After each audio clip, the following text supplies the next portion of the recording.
gantaal ku riday Israa'iil. duqeymahaas oo ay sheegeen in ay uga jawaabayaan duqeymo ay Israa'iil ka geysatay marinka Gaza oo ay ku dhinteen ugu yaraan 10 qof oo Falastiiniyiin ah oo uu ku jiro taliyo Islaamid jihaad ka tirsan. waa rabshadihii ugu darnaa oo muddo sanad ka badan ka dhex qarxa labada dhinac. Alex Jones oo u dhashay dalka Maraykanka ayaa lagu xukumay in uu bixiyo in ka badan 45 milyan oo dollar oo magdhow ah inuu siiyo waalidiintii dhalay ilmo markaa lagu dilay toogashadii dugsiga Sandy Hook ka dhacday sanadkii 2012. xukunkaasi ayaa imanaya maalin kadib markii lagu amray inuu bixiyo 4.1 milyan oo dollar oo magdhow oo dilkaasi lagu been abuurtay. Ukraine iyo Ruushka ayaa labaduba sheegay in duqeymo lagu garaacay goob ay ku taalo warshada nuclearka ee Zaporizhia ee uu Ruushka qabsaday, taasoo xarunta nuclearka ee ugu weyn Yurub.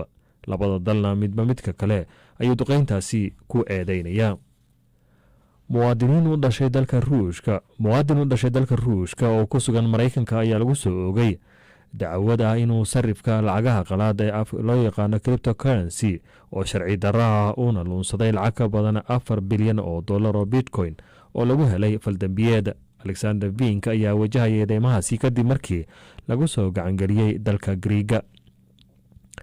booliska Nicaragua ayaa ku eedeeyay hogaamiyaha kaniisadda Roman Catholic ee dowladda dhaleeceeya inuu abaabulayo kooxo rabshado sameeya islamarkaana uu dhiirigelinayo qalalaase ka dhexdhaca bulshooyinka. Badari Ronaldo Alvarez ayaa laga mamnuucay inuu ka baxo gurigiisa oo ku yaala magaalada Matagalpa tan iyo Arbacadii. dhakhaatiirta dalka Sierra Leone ayaa shaqo joojin guud ka sameeyay dalkaasi. shaqo joojintaasi oo ka dhalatay cabasho la xiriirta mushaaraadka iyo gunooyinka ay helaan. shaqo joojinta oo ay bilaabeen xirfadlayaasha caafimaadka dalka Sierra Leone maalintii Isniinta. shaqaalaha caafimaadku waxay ka mudaharaadayeen ka saarista amaba in la joojiyo gunooyinka iyo canshuur dhaafkii loo sameynayay intii ay ku guda jireen la dagaalanka cudurka COVID-19 bishii Maajo, iyagoo si wax ku oola u jaray mishaarkooda 20% ilaa 40%. wadahadal labada dhinac dhex maray kadib waxay ku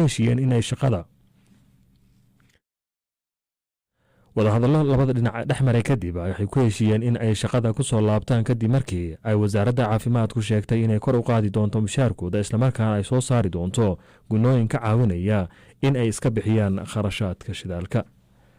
ugu dambeyntiina booliska gobolka Pennsylvania ee dalka Maraykanka ayaa sheegay in 10 qof oo ay ku jiraan 3 caruur ay ku dhinteen dab ka kacay guri ku yaala meel miyi oo gobolkaasi ku yaala. dadka dabkaasi ku dhintay ayaa lagu soo warramayaa da'doodu inay u dhaxayso 5 ilaa 19 jir, loona badinayo inay hal qoys ka wada tirsanaayeen.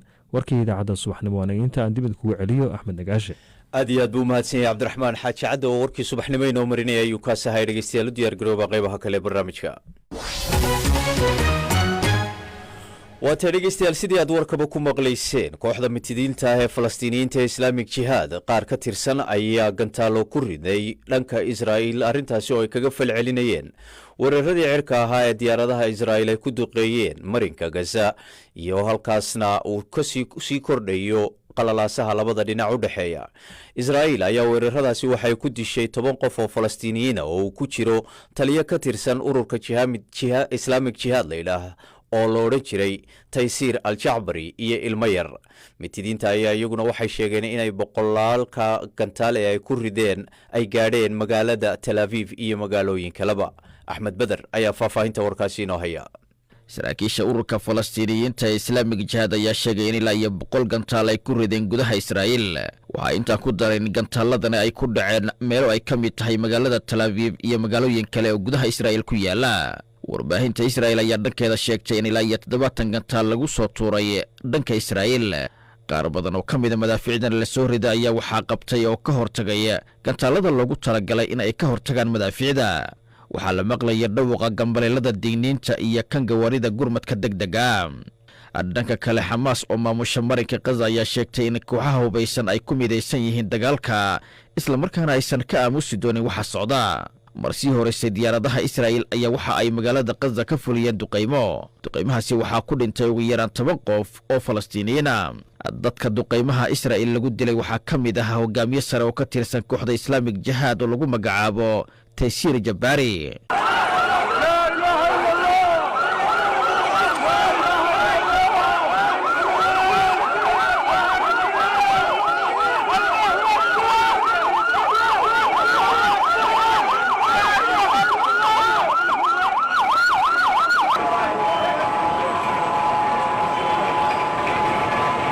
afhayeen u hadlay militariga israa'il ayaa sheegay in ay qiyaasayaan in ilaa iyo 15 mitidiinta ka tirsan lagu dilay weerarka ay Gaza ka fuliyeen. ra-iisul wasaaraha israa'il ayaa dhankiisa sheegay in howlgalkani uu daba socday halis degdeg ah oo ka soo wajahaysay kooxda Islaamic Jihad ee Falastiiniyiinta kadib markii la xiray mid ka mid ah xubnaheeda horaantii toddobaadkan.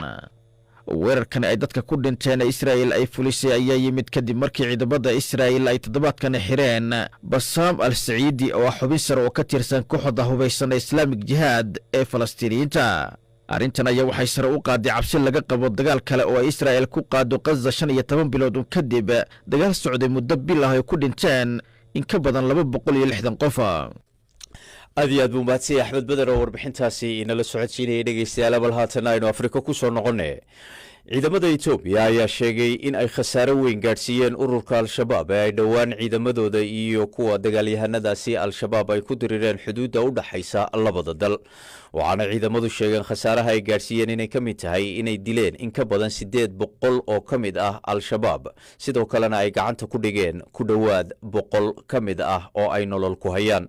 wariye Ismaaciil Burgabo ayaa faahfaahinta warkaasi jigjiga ka soo diray. madaxa howlgelinta ciidamada militariga Itoobiya Major General Tasfaya ayaa lugiyay taliyaha ciidamada liyu booliska deegaanka General Maxamed Axmed oo la hadlay wakaalada warbaahinta Itoobiya ayaa sheegay in kooxda Al-Shabaab ay ka dileen in ka badan 800 oo dagaalyahano ay ku jiraan mas'uuliyiin madaxooda la duldhigay malaayiin dollar sida uu General Maxamed Axmed ka sheegay magaalada Goday goob lagu soo bandhigay maxaabiis iyo hub ay dawladdu sheegtay inay ka qabatay kooxda Al-Shabaab. khasaaraha gaaray 813 nin aan meedka aan tiranay ku dibad gudaha ah iyo ku xadka ah iyo ku xariirina lagu soo weerarayba iyo ku ay dayuuradu laysay 813 Al-Shabaab ayaanu dilay ilaa 340 dhaawacana meelihii ay geeyeen ayaanu xogtooda ka helay. marka Al-Shabaab jabkii ugu weynaa ayaanu gaarsiinay 92 nin oo Al-Shabaab ah oo nool ayaan gacanta ku haynaa. inkastoo saraakiishan ammaanka ee u hadashay dowladda Itoobiya aysan soo hadal qaadin khasaaraha dhankooda, haddana BBC-da ma xaqiijin karto guulahan ay sheeganayaan. madaxweynaha deegaanka Soomaalida Mustafa Maxamed Cumar oo kulan ay isugu yimaadeen madaxda deegaanka iyo haweenka ku dhaqan caasimadda deegaanka Soomaalida oo shalay ka dhacay magaalada Jigjiga ka hadlayay ayaa sheegay in Al-Shabaab duulaan ku soo qaaday deegaanka ay jabiyeen, balse ugu baaqay bulshada ku dhaqan deegaanka inay yeeshaan feejignaan dheeri ah. nimanka waan ka adkaanay, wadankii waan ka saarnay, wixii gudaha soo galayna ujeedooyinka lahayn waan fashilinay. aan ka adkaano damacoodii aan fashilino meesha aan ka saarnay, laakiin isdhigasho inooma taallo, xilli aan seexanayna maaha. weji cusub oo ka adkaanshaha muujinaya waan bilaabaynaa insha allah. haddii la yidhaah macluumaadkiisa xilli dhow baan muujin doonaa, dadkuna way ku farxi doonaan.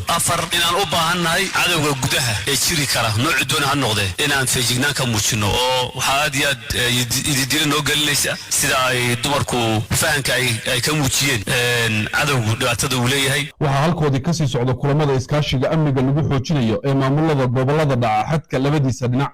tuulada Lababaar ee degmada Shilaabe ee gobolka Qorraxi waxaa shalay kulan ku yeeshay madaxda iyo saraakiisha maamulka gobolka Qorraxi iyo dhigooda gobolka Hiiraan ee dowlad goboleedka Hirshabeelle, halka madaxweynaha Koonfur Galbeed Cabdicasiis Xasan Maxamed Lafta Gareen oo shalay soo gaaray magaalada Goday ee xarunta gobolka Shabeelle ay ku sugan yihiin saraakiisha hogaaminaysa howlgalka ka dhanka Al-Shabaabna lagu wado in uu magaalada Addis Ababa ee xarunta dalka u duulo saacadaha fooda inuu soo haya, sidaa ay noo xaqiijiyeen ila wareediyo xogogaal ah. Ismaaciil Ibraahim Burgabo, BBC Jigjiga. BBC waxaad ka heli kartaa wararkii ugu dambeeyay ee Soomaaliya iyo caalamka oo dhan maalin walba. waa tahay dhegeystayaal bal haatan Kenya. waxaa maanta la gabagabeynayaa ololaha doorashada Kenya oo ah maalintii ugu dambeysay ee sharcigu u fasaxayay dadka tartamaya inay fagaarayaasha dadka kala hadlaan, taasi oo ka dhigan in doorashada ay ka harsan tahay 48 saacadood oo kaliya ahi. murashaxiinta u tartamaya madaxtinimada waxaa ugu cadcad Raila Odinga oo ah ra'iisul wasaarihii hore dalkan iyo madaxweyne ku-xigeenka haatan William Ruto. warbixintan ayaanu ku eegaynaa siyaasadda labada nin ee ka tartanka xagga hore kaga jira iyo si gaar ahaan afkaartooda ku aadan Soomaalida dalkan iyo wadanka Soomaaliya ee olaga yihiinba, iyo weliba iyadoo la eegayo ciidamada Kenya ee ka jooga dalkaasi Soomaaliya. Ciise Xaaji Cabdulle ayaa warbixintaasi inoo haya.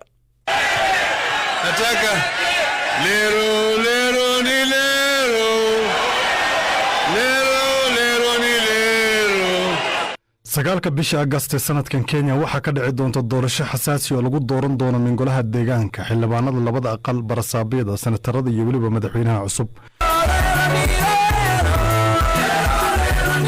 musharaxa madaxweynaha Raila Odinga oo 4 jeer hore doorashada guuldaro kala kulmay ayaa malaha markii ugu dambeysay marka nasiibkiisa tijaabinaya. ninkan 27 jirka ah ayaa hore ugu soo caanbaxay ololayaasha doorashada hore u sameeyay, waxaana kursiga madaxweynaha kula tartamaya madaxweyne ku-xigeenka haatan jagada haya William Samoei Ruto oo 55 sano jir ah.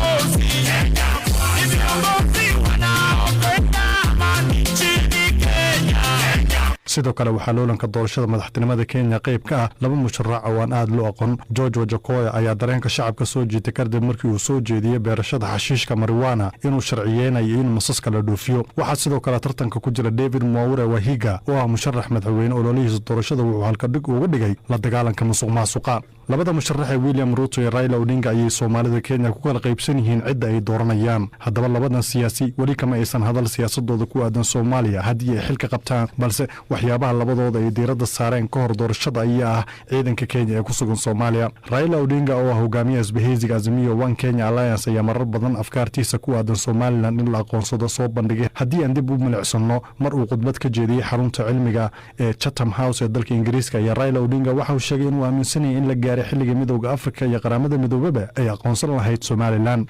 I am myself a strong supporter of recognition of Somaliland. shakhsiyan waxa aan ka mid ahay dadka sida weyn u taageersan aqoonsiga Somaliland. waxa aniga oo aan ka labalabeynin aan sheegayaa in aan ka mid ahaa hogaamiyaashii ugu horeysay ee booqda Somaliland markii uu xilka hayay Cigaal. waxaan halkaasi ku aragnay shaqada ay xilligaasi qabteen, waxaana garanayaa taariikhda midowgii Somaliland iyo koonfurta. And I know the history of that union between Somaliland and the South. William Samoei Ruto oo hogaamiyaha isbahaysiga Kenya Kwanza ayaa marnaba isaga soo hadal qaadan arrinta Somaliland, balse isagu waxa uu ka hadlay ciidanka Kenya ee ku sugan Soomaaliya. waxa uu ku adkaystay in militariga Kenya aan laga soo saari doonin Soomaaliya. AMISOM is there in Somalia because Kenya took a firm position. ciidanka AMISOM waxay joogaan dalkaasi sababtoo ah Kenya waxay mowqif cad ka qaadatay arrinta Soomaaliya. waxaananu qaadan doonaa mowqif kale oo adag oo ah in ciidamadeedu ay sii joogaan Soomaaliya sababtoo ah waa in gobolkeenu nabad ahaada. kuwa inale Soomaaliya ka soo baxa waa kuwa inale cabsida ka doorbida xaaladda jirta. Those of us who are telling us we should get out of Somalia are asking us to perform an act of cowardice. Raila Odinga oo musharax madaxweyne ayaa sin dhanka kala sheegay in la joogo xilliga ciidanka dalka dib loogu soo celin lahaa. Nasema wakati miwadia. waxaan leeyahay waxaa la gaaray xilligii dadka Kenyaanka ay isweydiin lahaayeen miyay jirtaa sabab ciidamadeenna ay ugu sii sugnaadaan Soomaaliya. in ciidankeena ay Soomaaliya sii joogaan ma amni ay noo keentay. arrinta kale ee Soomaalida ahmiyadda u ah doorashadan ayaa in la furo xadka Soomaaliya ee Kenya, kaasoo ganacsatadu ay sheegeen in xoolo badan ay ugu lunto isla markaana faa'iido badan ay ka heli lahaayeen bulshada Soomaaliyeed. Raila waxa uu sheegay marka xilka uu qabto uu si degdeg ah xadka u furi doono. tutafungua mpaka yetu na Somalia kule Somalia. waxaan dib u furi doonaa xadka Kenya iyo Soomaaliya si ganacsi aan u wada yeelano dalkan jaarkanahay ee Soomaaliya. isla markaana waan arki doonaa xaalka amniga inuu wanaagsanaanayo iyo in kale. na vile vile tutakuona kama kuna usalama sawa sawa. William Ruto isna wuxuu qabaa fikirka la mid ah kan Raila oo ah in ganacsatada loo furo xuduuda.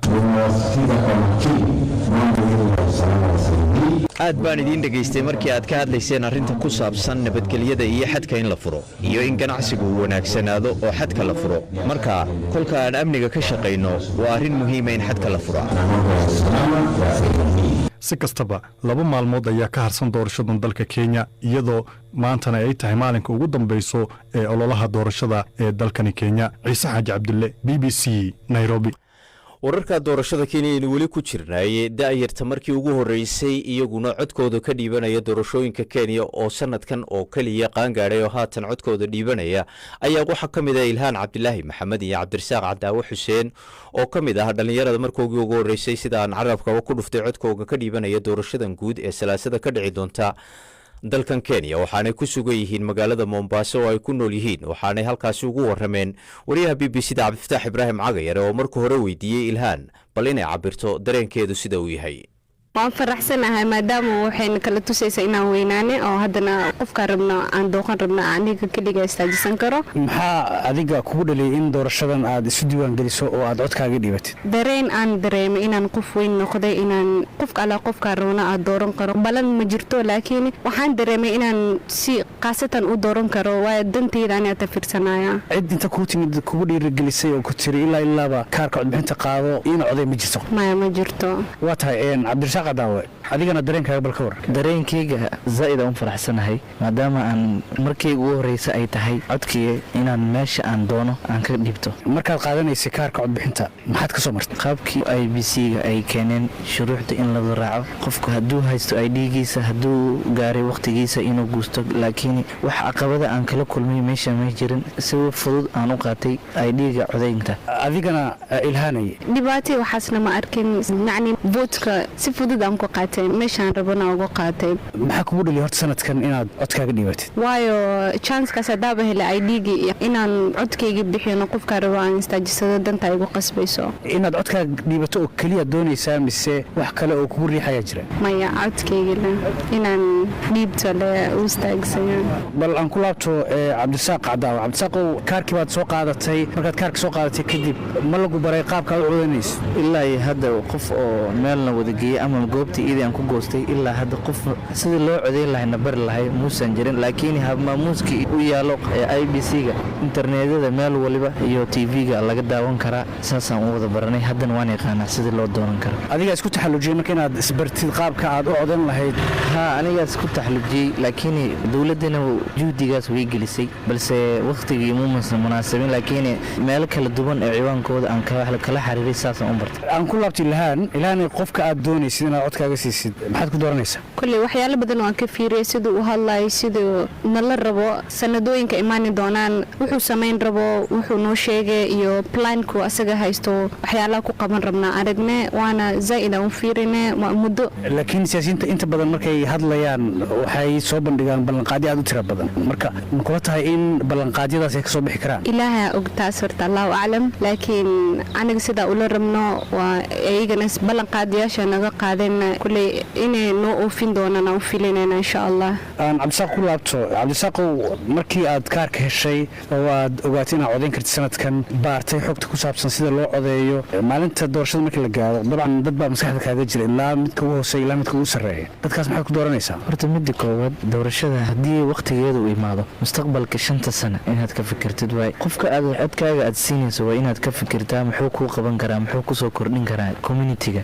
muxuu kusoo kordhin karaa nafsi ahaanta shakhsi ahaantaada interestigaaga inaad fiiriso. midda kale ballanqaadkii uu qaaday qof oofin kara miyaa aad fiirin kartaa intii wuxuu soo qabtay hadduu qof cuseeb yahay waan ku fiirin karnaa. ilhaan maadaama markan ay tahay markii ugu horreysay oo codkaaga aad diibanaysid bilowgii waraysigan aad ku sheegtay inaad ku faraxsan tahay in codkaaga aad diibatid maxaa maskaxda ka guuxaya? walwal badan way jirtaa cabsicabsina way jirtaa laakiin insha allah biidnillahi kariim waxaan rajaynayaa inaan si oo degnaan aan wax walba ku samayno aanan wadankeenana si peaceful aan waxaynu ku dhammayno sifo oo nin walba qofku kuurada rabo inuu siiyo sifo uu rabo inay u siiyaan leh. shalay oo jimco ahayd xataa masaajidda waxaa lagu hadlay in dadka ay si nabada u codeeyaan si dhibaato aanay u dhicin marka fariinta noocaasa idin soo gaartay miya? haa fariinta noocaasana soo gaartay dadkana waxaan dhihi lahay qof alla qofkii maanta istaago kulley ti ilaahay waaye as ilaahayna u qor waqtigiisana tahay kulley a ogolaano maadaama dadkan dhan wada istaagayaan wadankeena u istaagayaan dadkeena u istaagayaan marka aan iska ogolaano maadaama ma ka warqabno wuxuu qofkan u istaagsan yahay inuu wax kheyr ee noo soo wado inuu wax shar wixii ahaataba dee shar tahayna ilaaha naga xijaaba dee kheyr tahayna ilaaha noo saal kulley waxa soo baxana dad ahaan inaan ogolaano dantaan ugu qasbayso waayo dantayna u istaagayaan. aan ku laabta cabdisaaq haatan doorashadii maalmo kooban baa ka harsan maxaa ka rajaynaysaa doorashada inaad ka soo baxdo? doorashada horta waxaan ka rajaynayaa mid oo si amni ah u dhacdo oona nabadgelyo wacyigelin meel walba way jirtaa culimmada dhalinyarada duqooshimaha waxay ka wada talinayaan ammaanka waddanka inuu ka dhaco si nabad ah loo doorto taasoo ah qofkii soo baxo alle uu idmado in lagu qanacsanaado haddii uu doonayo xaqu u leeyahay inuu dood ka keeno laakiin sifo kaloo dood looga keenaa jira ma ahan baangado iyo bud in laisku qaato ruuxu dhiiggiisa la daadiyo waddo kale oo bannaanaa jira. kaasi waxau ahaa maxamed aan idhaahda cabdirasaaq cadaawe xuseen waxaana ka horeysay ilhaan cabdilaahi maxamed oo labaduba ah dhalinyaro haatan markii ugu horeysay codkooga ka dhiibanaya doorashada kenya oo u waramayay cabdifataax ibraahim cagayare halkaad weli nagala socotaana waa b b c.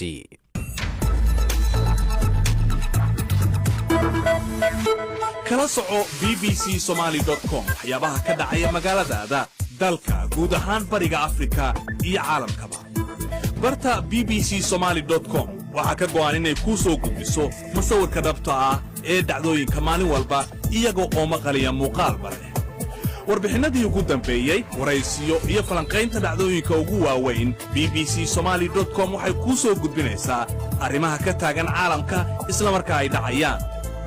ka qaybgal oo ka dhiibo fikirkaaga BBC Somali Facebook booqo oo kala soco mobaylkaaga wararkii ugu dambeeyey ee Soomaalida iyo caalamkaba bbcsomali.com mar kasta iyo meel kasta waa bbcsomali.com.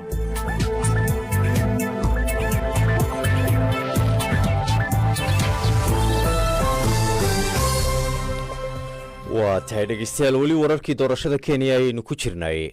dadka ka isiran qoomiyadda shona ee kenya ayaa markii ugu horreysay codkooga dhiibanaya doorashadan guud ee dalka ka dhacaysa 9 bishan aynu ku jirnay August. dadka shona ayaa markii ugu horreysay kenya yimid iyaga oo ka soo doolay dalka Zimbabwe 60 sano ka hor waxaana waagaa soo dhoweeyey madaxweynihii koowaad ee Jomo Kenyatta. hase ahaatee muddo dheer ayaan loo aqoonsanayn inay yihiin muwaadiniin ilaa sanadkii hore aan idhaahda sanadkii 2020 markaasoo kama dambaystii la siiyey dhalashada dalkan Kenya. Akisa Wadera ayaa warbixintan nooga diyaarisay muhiimiyadda ay u leedahay doorashadani qoomiyadda Shona ee Kenya oo tiradooda lagu qiyaaso ilaa 4,000 oo qof. Ciise Xaaji Cabdille ayaa soo jeedinaya. halkani waa tuulada Kiambaa oo 30 daqiiqo u jirta waqooyiga magaalada caasimadda ee Nairobi. Oliver Muregerera waa 62 jir waxa uu ii dhexmarinayaa wax u eg beer laakiin mar aan ku soo dhawaaday waxaan arkay qabuuro dhowr ah qaarna oo ay qariyeen geedo. qabuurahan ayaa halkan ku yaalay 10 sano. Ni kijana wa brother yangu mdogo tumemzika pale. Oliver waxa uu fartu ku fiiqay qabuuraha isagoo iga sheekeynaya qaar ka mid ah kuwa halkan lagu aasay. xabaalahan ayaa waxa ku aasan dadka ka soo jeeda beesha Shona. Our ancestors were buried here. All our forefathers. halkan waa halkii aan ku aasnay awoowayaasheen waxay halgan u galeen in la aqoonsado laakiin waxay geeriyoodeen inta aan laga miro dhalin.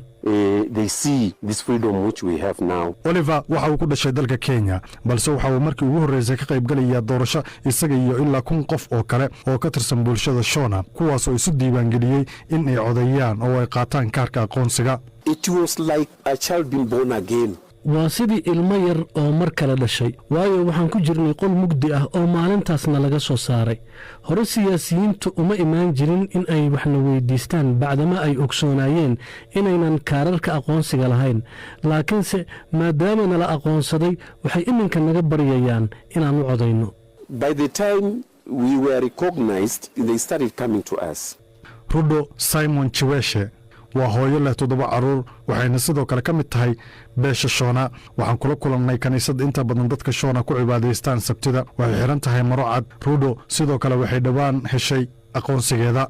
kaarka aqoonsiga Kenya waa dokumentiga ugu qiimaha badan ee Oliver iyo qaar kale bulshadiisa ay haatan heleen. waxay hadda heli karaan adeegyada aasaasiga ee dawladda waxaana ugu muhiimsan inay helaan xuquuqdooda Kenyaanka ah sida xaqa codbixinta. Boaz Suma waxa uu hadda ku jiraa kontomiyadii madaxiisa bidaarta leh timaha cinrada leh ayaa astaantiisa ah. waxa uu sidoo kale kaarka aqoonsiga helay goordhow waa uu dhoolo cadaynaya waa uu quslaya waxa uu ii sheegay waxay uga dhigan tahay doorashadan. ID hii ni thamana sana kwangu kwa sababu nikitembea nilikuwa sina hiki cheti. kaarkan aqoonsiga waa mid aad muhiim igu ah. waagii hore markii aan safri jiray anigoo aan haysan kaar aqoonsi waxaan isku qarin jiray baska hoostiisa marka ay baarayaan booliska. hadda marka aniga oo safraya ay booliska soo galaan baska aan saaranahay waxaan ka mid noqdaa dadka ugu horeeya ee booliska u dhiiba kaararkooda aqoonsiga. nitakuwa mlango wa mbele kutoa hii kitu stakabadhi ID. dadka Shona waxaa si rasmi ah loo aqoonsaday bishii December 2020 inay noqdaan qabiilka 45aad ee Kenya taasoo siinaysa aqoonsi cusub muwaadinimada Kenya.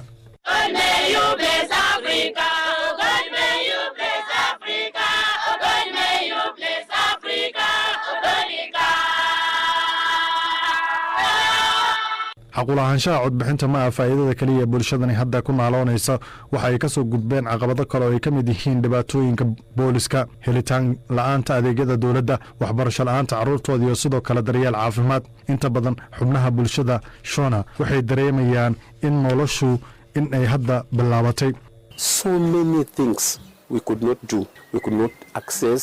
waxaa jira waxyaabo badan oo aynan samayn karin kaalmo kama heli karin xafiisyada xukuumadda xataa ma furan kartid xisaab bangi waxba ma iibsan kartid xataa carruurteenna iskuul ma aadi karin sidaa awgeed carruur badan oo kuweenna ah waxay ku khasbanaadeen inay waxbarashada ka haraan waayo waxaanay haysan warqadda dhalashada xataa ganacsi kama shaqaysan karin dumarku cisbitaal ma aadi karin guryaha ayay ku dhalayeen waayo ma aysan aadi karin xarumaha caafimaadka birth certificates or anything which can help him to continue with the education career.